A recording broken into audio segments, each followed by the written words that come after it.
What do you want? I want to hang out. What? You want to hang out? I miss you guys. I miss the girls, and I just, like, I'm bored and I'm lonely, and I don't know. I just want to spend time together. Can I please come in?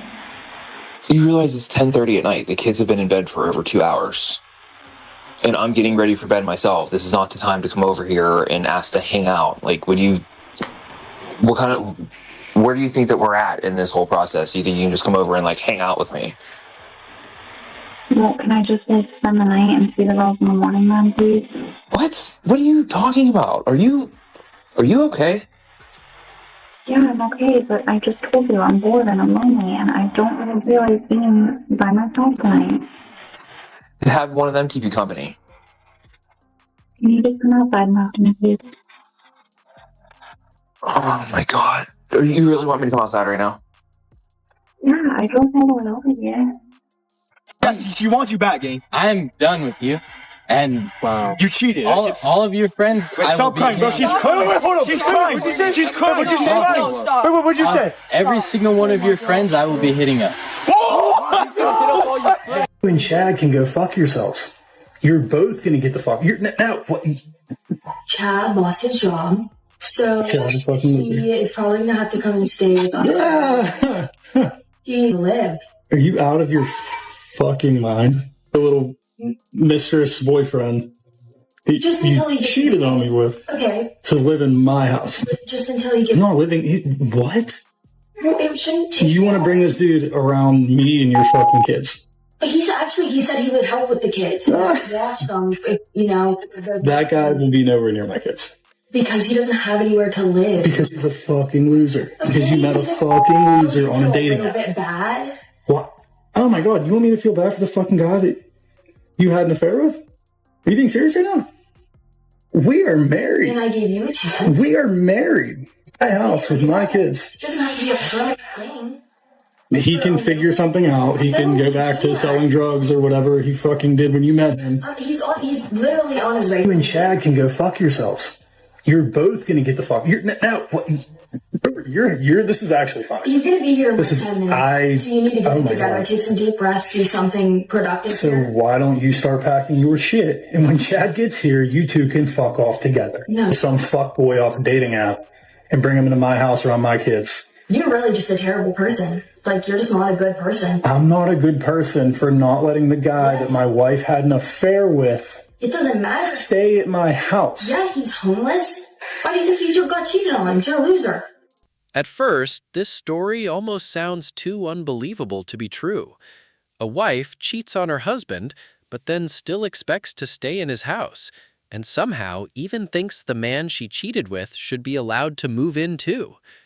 If that's really what happened, then the respect in that relationship had clearly disappeared long before the marriage finally ended. Because when someone is allowed to repeatedly cross boundaries without consequences, they can eventually start believing they can get away with anything. And I'm outside in your boxes. Where's my clothes that I left over here? You threw them away? Duh. You ain't have that many clothes to begin with. You forgot you ain't have no place to stay. Got on these funky boxes. In the woods. Probably gonna be itching, cause I don't trust you. I deal with you, but I don't trust you. Man, listen. Yo, it's hot in this car. So what? You ain't got a car. You don't have a car. You don't have no reason to be complaining. No, cause I'm about to get out for real. Get out. Nobody don't care. I can get out. I don't need you. Duh, thank you. You can put me out for real. I ain't even joking with you. You really genuinely can put me out. All you do is break. The brakes on. The doors unlocked. The door, they unlocked. Let's get up out. What's taking you so long? You hesitating? I ain't nobody was. You hesitating? I wasn't even for real. Okay. You do too much. That's why you do too much. Don't hesitate. Don't pump fake and hesitate. No, people let can it go. argue. People can argue without you taking it. Don't pump fake. Don't hesitate. Let it go. People can argue without you trying to do exactly what I say. Like, come on. I can say a lot of stuff I don't mean. So why would you try to put me out? I don't say nothing that I don't mean. And I mean I don't want you in this car and I don't want to get out. That's what I mean. You ain't got too many times to tell me to get out for real. Cause that's crazy. How many more times? I ain't finna let nobody think they like you got that much control over me. What's the magic number? Ain't no magic number. Like, I'm just not finna let you think you just can talk to me any type of way. Cause I can get out. Like, it's not even that serious. I ain't talking on the call. You said you wanted to get out. And since we agreed that that's mutual, what we both want. Just let me out. Get out. It's mutual. Just let me out. Cause if that's what you gonna do, just go. For real, I'm outside in your boxes. You gonna leave for real? You show me that you don't love me. I don't care. Show me. Bye-bye. Show me. Oh my gosh, y'all. That's why you don't deal with sorry men. It's okay. I'm outside in the boxes. Now look at me. Stop it. Look. No, I'm gonna go on a walk. I was trying to get your ID. What the hell? What I need my ID for when I'm walking? I just don't want. It's something. I just want. Give it here. Go on. Just go. Raggedy engine. That's why the transmission about to go out. Jody looking car. And I ain't no doggone Yvette. It's okay. Bye, y'all. Let me call an Uber. From his point of view, the answer was simple. When someone continues disrespecting you and behaves as if they control your life, there comes a point where arguing no longer changes anything. Set your boundaries, stand by your decision, and don't keep allowing the same behavior to repeat itself. Like, what is that? I can't comprehend that, Mike, because we've only been separated for not even that long. Like, our divorce isn't even final yet. Like, that's why I'm here. At this point, it doesn't really matter what you want. It hasn't for a while. I'm moving on. They're going to be fine. I literally. And how far? I will not be back. How far along is she? Does it matter? Yes, it does matter, because if she's not that far along, she can have an abortion and we can just Holy shit, dude. You no, we're not getting past anything, and that is the most fucked up thing I've ever heard. I need you to leave. Don't you miss this? Absolutely not. I need you to go. Something's wrong. I think you need a therapist. Mike, we had we gotta go. Like I'm going. Late one night, a man was preparing to go to sleep when he suddenly heard a knock at the door. When he opened it, he found the last person he expected to see standing there, his ex-wife. This was the same woman whose betrayal had destroyed their marriage. She looked emotional and told him she was lonely. She said she missed him, missed the children, and simply wanted to spend some time with them. But there was one major problem. It was already after 10:30 at night, and the children had been asleep for hours. The man couldn't understand why she had suddenly shown up now. After everything that had happened, she appeared to want things to feel normal again. But he reminded her that their relationship was over. She had cheated, walked away from the marriage, and the damage couldn't simply be ignored because she was feeling lonely. Instead of accepting that, she made an even more surprising request. She asked if she could stay the night and see the children in the morning. That alone caught him off guard.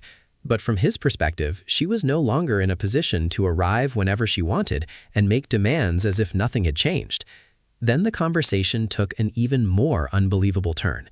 She revealed that the man she had cheated with had lost his job and had nowhere to live, and apparently she had a solution in mind.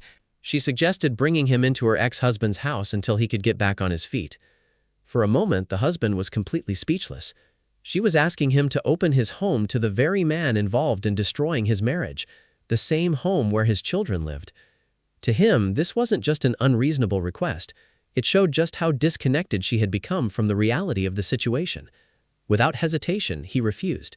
He made it absolutely clear that the other man would not be staying in his house and would not be brought anywhere near his children. If her new boyfriend had nowhere to go, then that was a problem they needed to solve themselves. The husband wasn't responsible for rescuing the man connected to the betrayal that ended his marriage. But instead of accepting his answer, she tried to make him feel guilty. She explained that her boyfriend was struggling and needed help, almost as if she expected sympathy from the very person who had been hurt by their actions. But he wasn't willing to take responsibility for their problems. He reminded her that decisions have consequences. She had chosen a different path, and now she had to deal with what came with that choice. He wasn't going to sacrifice his peace, disrupt his home, or create more problems for his children just to rescue a situation she had created herself. The argument eventually came down to one simple message. If she wanted to build a new life with someone else, then she was free to do that, but she would have to do it somewhere else. His house was no longer her home, and it certainly wasn't going to become a shelter for the man she had chosen over her marriage.